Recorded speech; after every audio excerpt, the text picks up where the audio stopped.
I want to know what it means to not be a part of progress. I don't think I am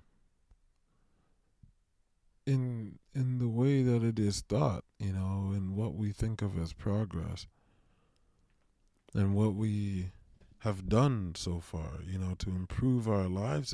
It's required intense specialization. It's like the whole progress of civilizations. It starts, it seems like, with agriculture, the manipulation, the progress, what has been, considered progress by human beings over the lengthiest period of time. And what direction is that going in?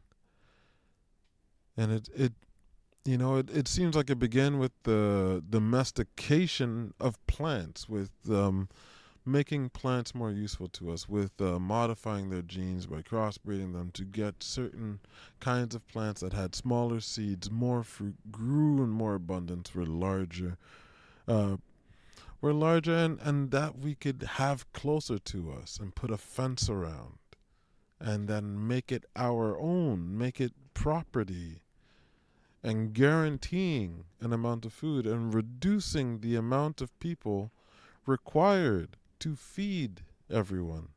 So then, from this point, I guess you can have people that didn't need to spend all of their time growing food. They didn't need to spend all of their time cultivating any of these things, and they were able to specialize. They were able to specialize in other things. And this, I guess, took on the form of, playing with fire, playing with metal, making tools, building homes. And then as you have more specialization, it reduces the amount of energy required to do many other things. And it continues and continues, and along this, this specialization of man, you have up next the domestication of animals and turning wild animals into consistent sources of meat, and even adding to the efficiency of feeding groups of people and how many people were required to do so. We began farming animals as well. And this further increased the ability to specialize and increased the depth of our specializations. And then from the deepening of our specializations, more and more and more technologies. And you have this occurring all the way up until today. Only we skip over something. And it seems like progress is going to increase infinitely into the future, and the specialization of into technology and becoming better and better at making tools that make tools seems like it's going to infinitely increase uh, the efficiency of feeding human beings. Infinitely increase the efficiency of, or ideally, that is what we hope out of specializing. At least that's what I imagine most people do hope is the outcome of increased specialization.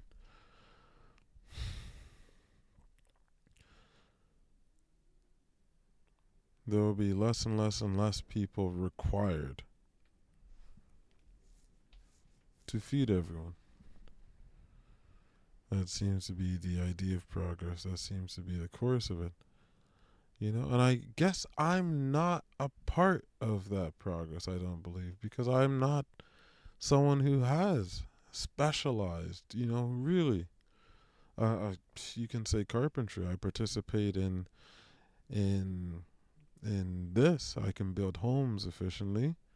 So if I'm able to do that, then the person that pays me to build their home, they're able to, instead of spending the time it would take to learn how to do this, they can spend their time doing something else. Spending their time doing something else that benefits everyone else, them being proficient at it. But I want to stop building homes for anyone I do not care about. It will not be a benefit to the general public, in that sense. It will not be a benefit to the general public's ability to specialize. It will be something else. And I'm interested in growing my own food and being connected to that process. And it is not to the benefit of my specialization that I farm. Of course not. To my special. But it is a specialization. It is a specialization in a depth of not a scientific practice or a technological advance. It's a specialization into a deepness of life, into a deepening of life, into the feeling of being alive. And for this is what specialization seems to not include, or it doesn't seem to, it. I guess we're given the impression that the more and more specialized our civilization is, eventually we'll get to a point where we'll get to have free time. It looks like that's around the corner, with the invention of AI. It looks like, and its applications in the Atlas, or Boston Dynamics, the robots that they're making, they're quite ahead, I think, of anyone else in the world in terms of functionality and mobility. They've been at it for almost a decade, I think, and quite far ahead of most companies in terms of the mobility. But as you have a machine that can understand problems the way a human being does and is able to solve them in 1,000th of the time, and then you have a mechanical body that can execute these ideas. This is the best case scenario for AI. You will not need everyone specializing in driving cars, in working in assembly lines, and you will not need so much. And I guess I worry that the world will not need people.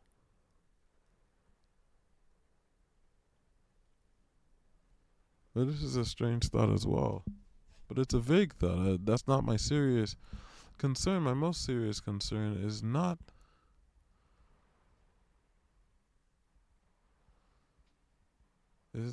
this pushing forward of the machine and, I guess getting into the space, getting into the stars, getting into the galaxy. I think I've accepted that I will not be the one participating in that.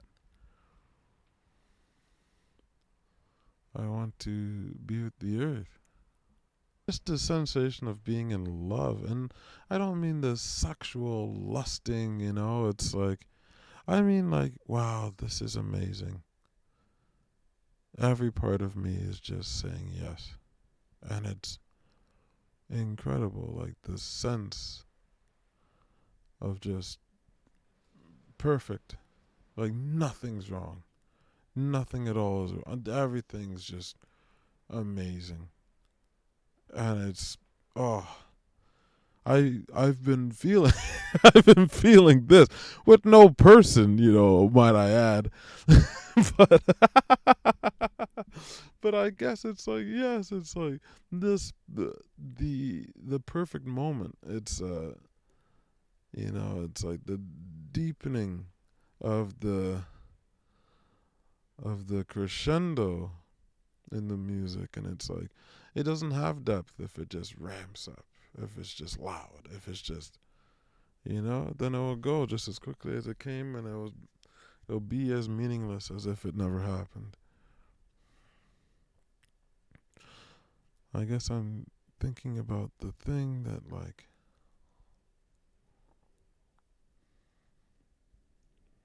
the thing that you keep saying yes to. And it's like, and you rediscover. And you keep finding, you keep coming back to it, you keep coming back to it. And it's like, and it's building slowly, slowly, more and more. It's building, it's building.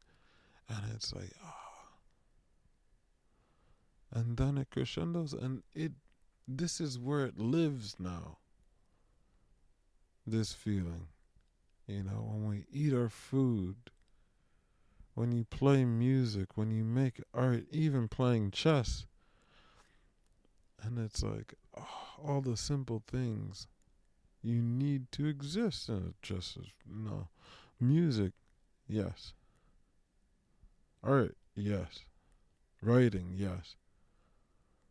When it's able to crescendo and stay there and stay up, stay high, it's like, fuck. Oh my God, it's like you just hit the lottery and it just keeps pouring out of the machine. It just doesn't stop. And it's, this feeling of affirmation after affirmation. So this idea of not wanting to be a part of this quote unquote progress, it seems like we're near the end of the road, at least in terms of human involvement. Some would think it's like, it's too utilitarian, and I guess I would seem like someone that's utilitarian. I seem like someone that is quite reasonable and wants to, use the energy to make the most benefit for the most people. And it's like, right, on paper, of course, this is, of course. But in life, like, how can I live like a perfect little machine for the cause? And not feel somehow destroyed. Not feel like, is this who I am? Is this really who I am? And it's like, right.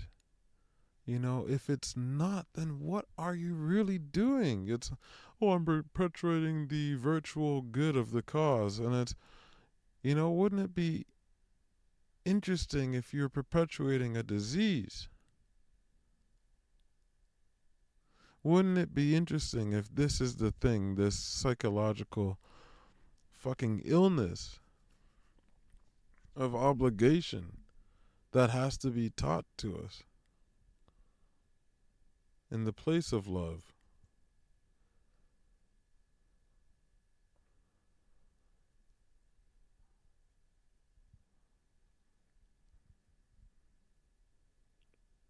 Wouldn't it be interesting if this is what you're spreading?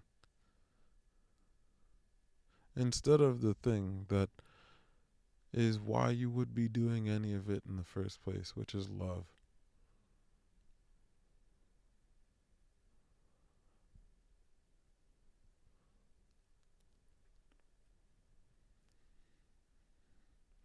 So I say grow food and build your home and walk the land and, be close to the seasons and make your wine in fall after all the berry picking, and make your pies and live with the people you love. Live with the people you love and create. Create all the things you've ever wanted. Make your dreams a reality. Like, do it. And it's like, fuck. It's such a corny thing. And it's so, of course, I'll say it's corny, but it's like, oh, Shia LaBeouf. But you know what? It is terrible. It is terrible, this illness of, and what, you're going to call everything a psychological illness. But I mean, like, there's a psychological illness, I believe, and and I think it's an much older one that actually started with fortune cookies. But although the setting allows you to take it a little more seriously than what we have on social media, that when you get a fortune, when you get a phrase that, after you eat your meal, and it's like you crack open the cookie, there's a little ceremony there, and you open this paper and it says something to you, regardless of important, how important that phrase is, no matter how truthful, how perfectly true that little phrase is, it's like it is somehow restricted to being, oh, it's a fortune cookie. It is, we're able to ignore the phrase, we're able to pass over the phrase and not think about it much.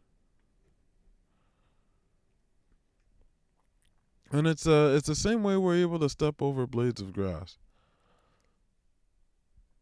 It's not important, regardless of how perfectly true it is.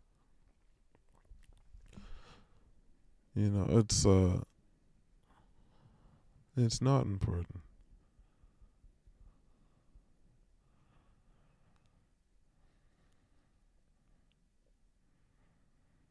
Hmm.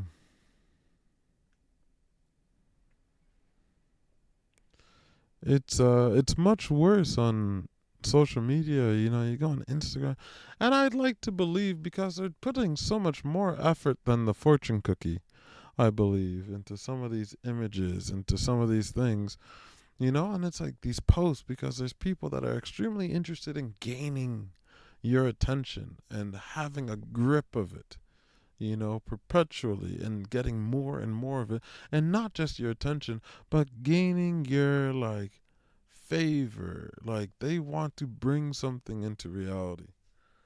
Psychologically, you are the reason that it has a breath, by following, by being interested. It's like there's a life, there's a psychological life in there, and it's, and you're feeling an object that did not exist without you, with life. You're feeling an object that did not exist without you, with life. So you would kind of think, it's like, if it's treated in this way, it's like, wow, there's, fuck, you see people with millions of likes and all this, and you imagine that it's probably the most respectable possible, but it's not. It's not. It's just what grabs you. It's just what pulls on your monkey brain. It's like, it's sex, it's violence, it's things that agitate you, and things that make you afraid. And it's like, right, let's pull on you with this, pull on you, pull. And so you see much of these so-called quotes and phrases passing before your eyes, and a place where you're, again, also playing the lottery. But I imagine, quite a few misses. I'm pretty sure, at least when I go on, it's like, damn, the whole adventure into real sort of feels like a miss, because it's like, it's too thin. It's too thin, and it's hard. As soon as you find something that says yes, it's like the fortune cookie. It's like, it's still in a fortune cookie, and when it's on Instagram, it's in a slide of all this other information that you can't wait to see, because you might hit the jackpot, but we're not actually looking for anything. You ever notice that? You don't go on there with an intention to find something. It's like a vague, unconscious activity. At least I find for myself, when I'm just sort of just looking around. If you don't have an intention before you go and look, and it's like getting on YouTube as well. It's like, if you don't have an intention, you just, oh, I wonder what's happening. For you, this is the equivalent of going outside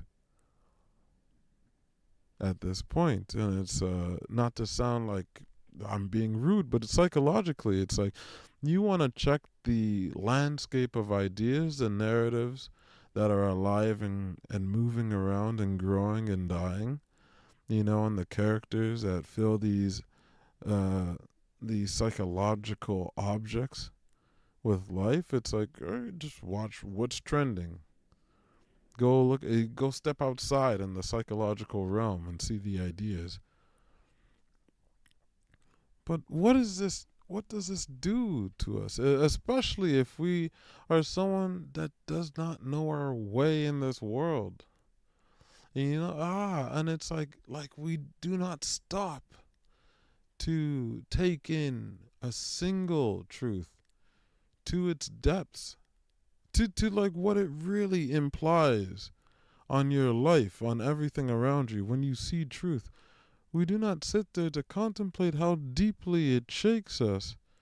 We're unallowed to shake because of truth. It has to be what's popular. It has to be the objects that are already inflated, not by the natural truth of being alive and what is true of the earth and the universe. But we flock to other monkeys, other hairless apes, and their ideas.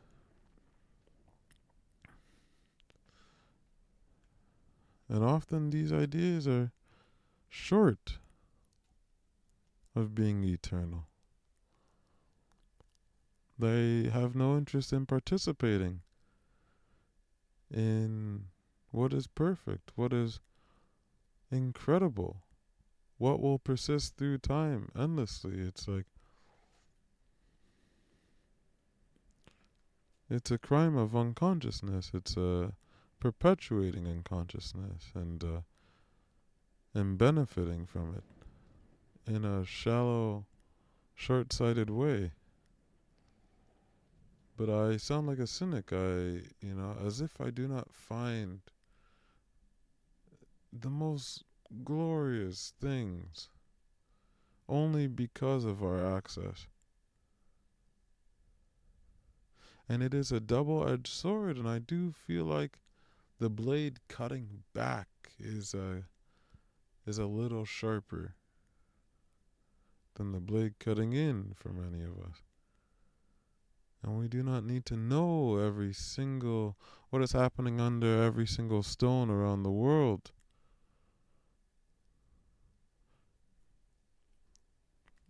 to know that we aren't participating in life in the way that we want, that we should be. Should is a dangerous word. But at least in the way that I imagine most people would want to participate in life. And that is with depth, with meaning, and with freedom.